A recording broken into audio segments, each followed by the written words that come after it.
Now, on Snake Wranglers, cruise Western Australia with a veteran reptile hunter. He's on a mission to collect venom from some of Australia's deadliest snakes. Researchers urgently need that venom, but one slip and he could face an agonizing death. I think I'll probably die doing this. From backyard encounters to outback adventures, Brian Bush lives at the edge. This snake has killed lots of people. Coming up, Odyssey in Western Oz.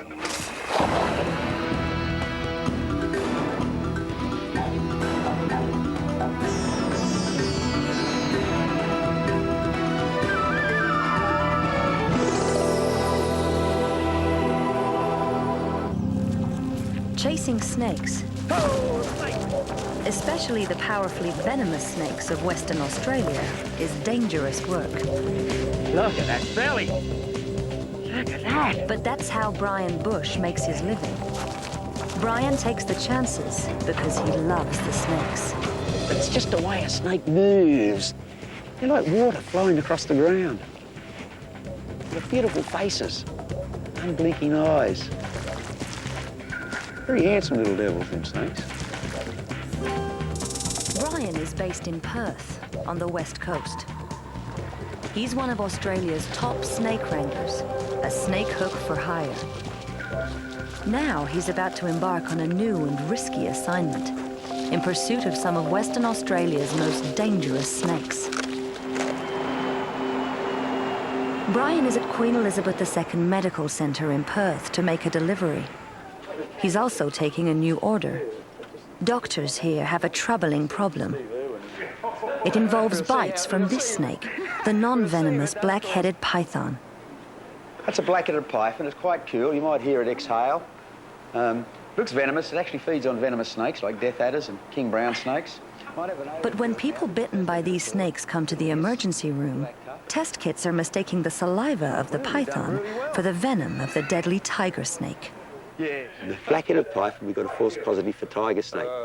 Camping in the bush, you get bitten by a black-headed python at night time, you present at hospital, they swab the bite site, use the venom detection kit to determine what type of anti-venom to give you, and it comes back positive for tiger. This error can cause grave problems. Patients diagnosed with venomous bites get injections of anti-venom, but some people are allergic to anti-venom. It can make them deathly ill. Doctors don't want to give it to anyone who doesn't need it. To improve the test, doctors need to study tiger snake venom, and they've hired Brian to collect it. Plenty of venom. Plenty of venom. Another client needs tiger venom too, the Venom Research Unit in Melbourne. Venom from a single species of snake can vary by geographic location, so the researchers need to test antivenoms against snakes from all over Australia. Besides the tiger snake, the researchers have other items on their shopping list. The deadly king brown and the very rare spotted mulga.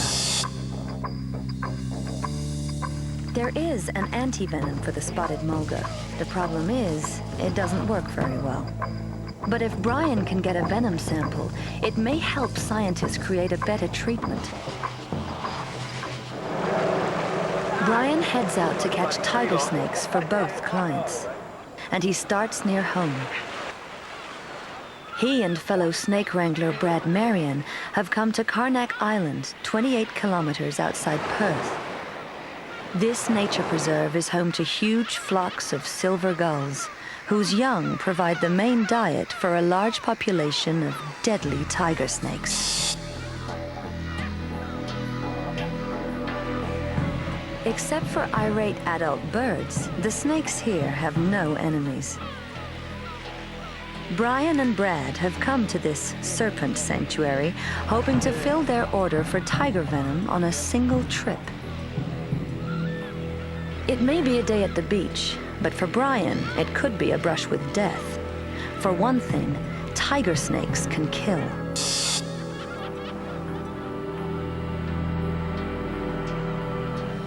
What's more, repeated bites have left Brian highly allergic to snake venom. I've been hospitalised quite often from snake bite. 6 times, it's not too many times. Three of the times that I've been in hospital were directly related to allergic reactions. Brian could have gotten tiger snakes on the mainland, even in downtown Perth. But venom from Carnac Island tiger snakes may differ from that of mainland tigers. So the research unit wants to test the tiger snake antivenom against venom from Carnac Island tigers. There ought to be lots of snakes here. So far, though, all Brad and Brian see is snake skins. Another slough. We'll get our first one very, very shortly.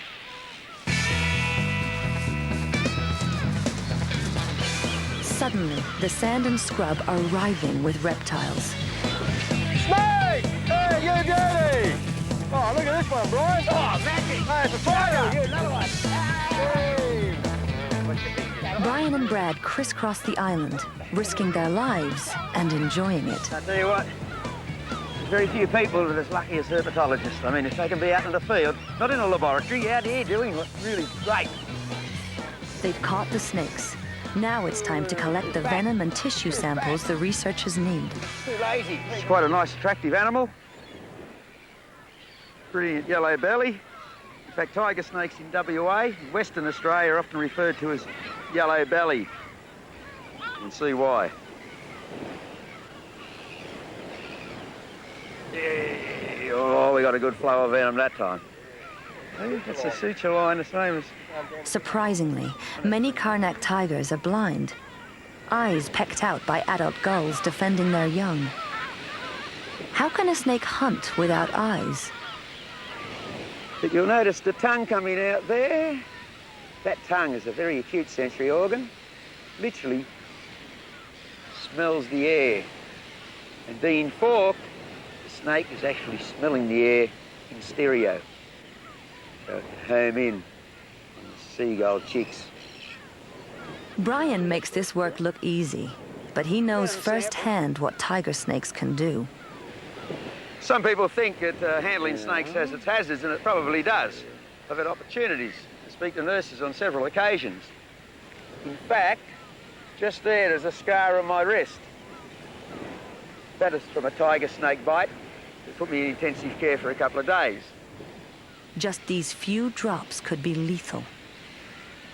Pretty toxic. It has the potential to cause harm, but fortunately we've only had 9 deaths in over 20 years now from tiger snake bite. But that's because of this sort of research. Look at that. That's one species checked off the shopping list. Very pretty. Let's let this one go. But Brian still has 2 species to capture. You beautiful beast. Coming up, Brian gets hands-on with another deadly reptile.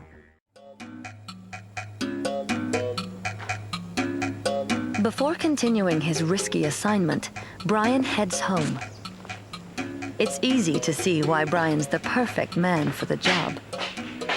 Come on into my shed and I'll show you a few of my mates. We've got a small python. He's been collecting reptiles for 40 years.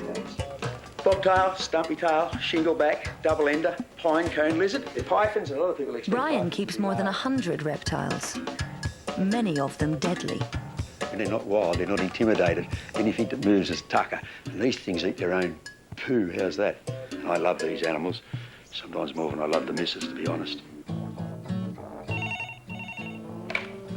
Hello? Brian's wife, Judy, is no snake enthusiast, In the pool, is it? Yeah. Woman's got a snake in a pool in Mundaring. but she knows the dangers no he worries. faces. You got the address? Well, I hear he has been bitten. It's a horrible feeling. Finished here for the moment. Your first reaction is that, you know, oh, this will be the bad one. Yep. Sure thing. Better grab me gear. Brian keeps his skills sharp by removing venomous snakes from homes. Snakes here love the suburbs, so this can be a very busy line of work. Is it still there? Ah, no worries. Oh, yeah, Dugite.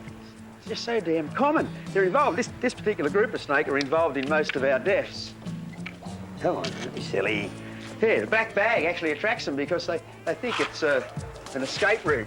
They don't know we're going to relocate it to a nice, safe place anyway, where it can harvest mice and not tread on people's toes. Ooh. But Brian's real love is searching for snakes out in the wild. The next leg of his assignment will take him on a 2,400-kilometer journey around Western Oz. I could probably exist out here for months. In fact, I can recall living for 6 months on breakfast cereal and beer. See you later, honey. Be careful. Yeah, no worries. You beauty, we're off. Western Australia is an enormous place, nearly 5 times the size of France.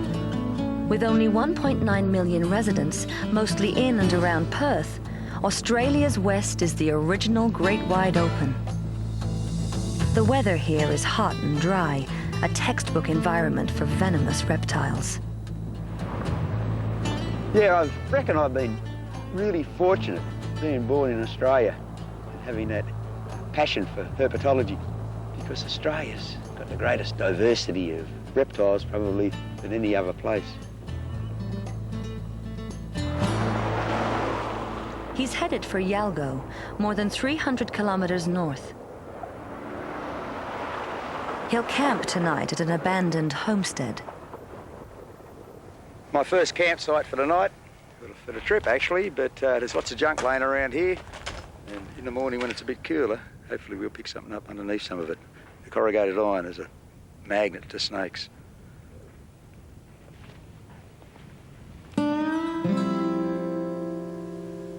There's nothing like dawn in the Outback. Beautiful morning. Should be great. Plenty of tin to turn over. Hopefully we'll get one of the target animals from the shopping list this morning.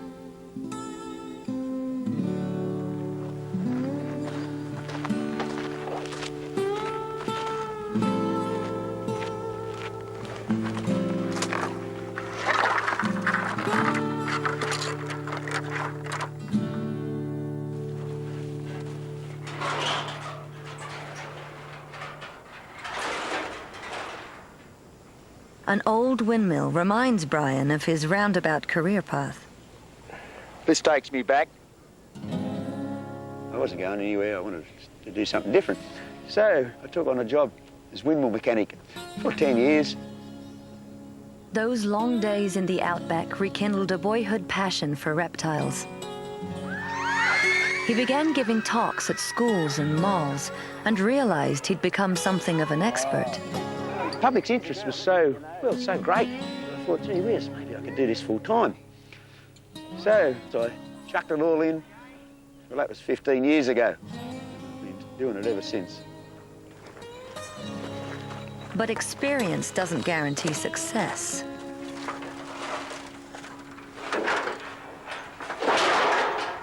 The only resident reptile is a baby gecko. We'll put him back. Snake might want him for brekkie.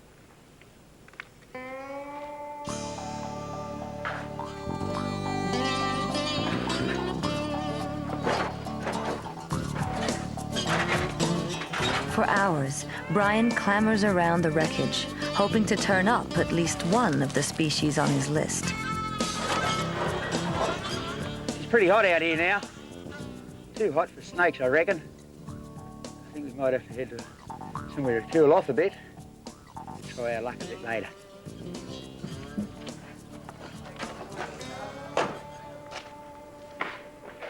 G'day, how's it going? How's it going? Can I have a beer, please? Sure, Brian. The only thing Brian Bush likes more than catching snakes is talking about catching snakes. Whoa, something grabbed hold of his snake. And I mean, just stand back like this and look at it. If we can count to 10, he's got his hand back into it. I don't like letting anyone else get a word in edgewise. Yeah, lucky I'm in the ambulance fund, but I mean, I'm running out of wind, trying to keep up with these women. Righty, then. Thanks very much. Not a problem. Catch us later. Safe journey. Always. Don't get bit.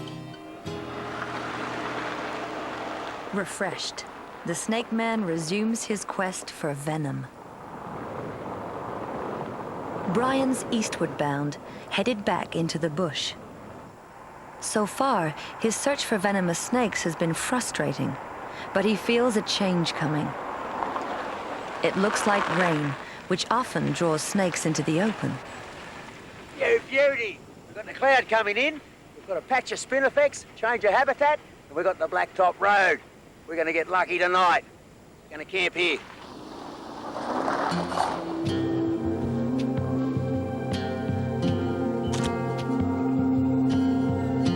Before sunset, Brian is having a look around when something catches his eye.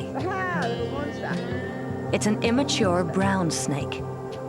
Smallest member of the brown snake group. Trying to get hold of my fingers. Keep in mind there's 7 species of brown snake. This one's got these well-spaced black rings. Very obvious when they're small. Can't actually know, you little bugger. Its size doesn't fool Brian. He knows its venom could kill him in a flash.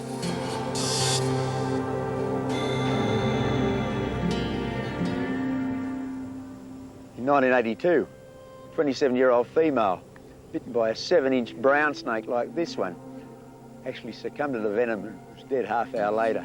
She's formally pronounced dead an hour and a half later because they spent an hour trying to resuscitate her. The small but deadly snake isn't on the shopping list, but its venom will be useful. Go find some more. Now it's begun to rain. The temperature's falling.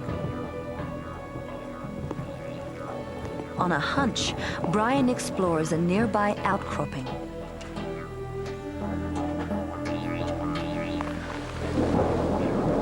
His intuition pays off, big time.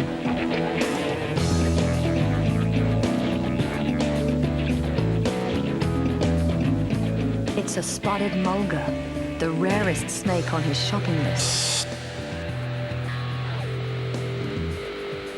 And one for which the anti-venom doesn't work well. This is a spotted mulga snake, but it's a bit unusual. Most of them have spots. This one has a spot, all right, but it's on every scale. Little likelihood of me getting back to good medical backup. And even if you get back there, there's no anti-venom anyway. Don't want to get bitten through the bag. Spent 3 days in a coma after a close relative of this snake bit me through a bag, the Aussie King Brown. That's 2 down and 1 to go.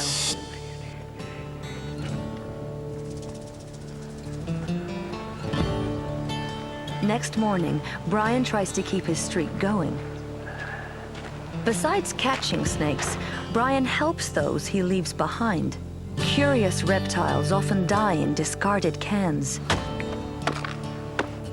It's not a death trap now. No animal's going to get its head caught in there. Oh, snake! Suddenly, it's almost as if Brian's good deed is being rewarded. Oh, beautiful. Look at that. It's a western brown. The snake's small fangs leave barely a mark, but it's a potential killer.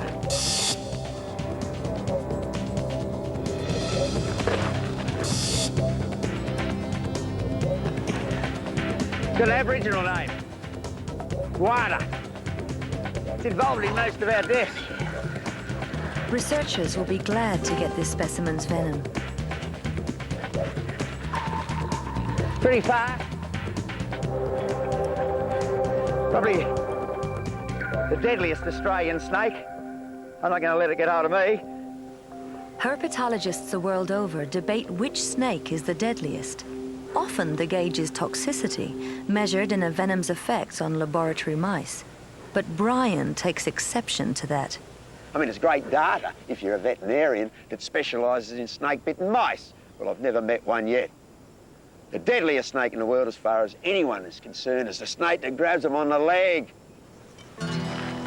Oh.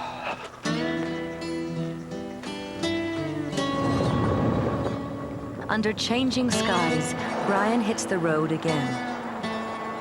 He's hoping to find the one snake left on his list, the King Brown. His search takes him to the furthest point on his Odyssey, Kalgoorlie, a hub for railroad lines. And where there are railroad ties, known here as sleepers, there are bound to be snakes. Discarded railway sleepers are often laying along the railway tracks and make ideal cover, especially during cooler weather, for all manner of reptiles, but especially snakes. Or so Brian hopes. Ah. Now, when the snake men are fit, they're always turning over junk. Oh.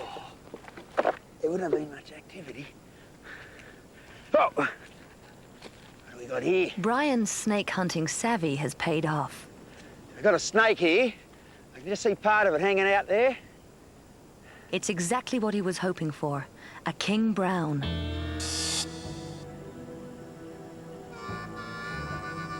When provoked, this species can be very aggressive, but Brian's timing is good. This cold day, it's going to be reasonably lethargic. What I might do... Brian takes no chances. When it bites, the king brown injects a huge dose of venom. This is only a small one, about 3 feet. This snake's been recorded up around 10 feet long, and it produced more venom, or 3 times as much venom as any other Australian snake. The only snake that comes near it in Africa is the gaboon viper, and the only snake that comes near it in Asia is the king cobra. King cobra, he gets up around 15, 16 feet. The picking started out slim, but the mission is ending on a high note. Quite cool.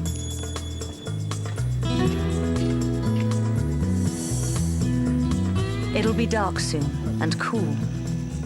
Comfortable conditions for taking samples from Brian's diverse catch. What a monster. Now, this is going to be amazing. I don't think anyone ever has observed someone removing the venom from a snake at his size. Oh, and there he is having a good old chew on it. At the same time, a little bit of stress, which is probably marginal, and these animals are back out there in the wild doing what they do best. Just going about their business, trying to avoid shovels and shotguns. Put her back in the bag. Brian Bush may be the only human these snakes ever see, if they're lucky. Though disaster is always just a bite away, Brian wouldn't have it any other way. 40 inches long. This sample will go on ice. He's made his quota.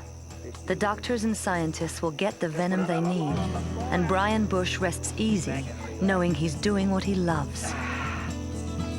Sure, I hatched out of an egg, just metamorphosed into a human. In fact, one day you'll probably find me under a rock. It's a great life.